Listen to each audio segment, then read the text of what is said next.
សួរលោកគ្រូនិងមិត្តភក្តិទាំងអស់គ្នាខ្ញុំឈ្មោះសិលាមួយកែថ្ងៃនេះខ្ញុំមកសូកំណាព្យមួយដែលមានចំណងជើងថាសម្រាប់ទឹកដីកម្ពុជា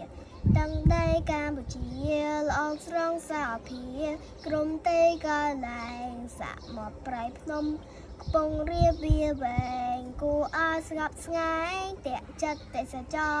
ទុននៀបនានាដំណាំផ្លែផ្កាល្អស្រស់បវរដែលកោះជាដោះជាបន្តខំថែឲ្យល្អមរតកដូនតាដំបំប្រៃភ្នំដើមឈើតូចធំ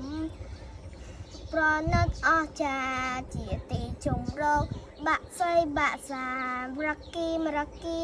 បោលីពេញប្រៃកូនខ្មែរក្រមប្រានប្រទេសការដោយសារអ្នកថ្លៃចេះថែរក្សាចេះឲ្យតម្លៃស្គាល់ភាពប្រពៃនៃទឹកដីយើងសូមអរគុណលោកគ្រូ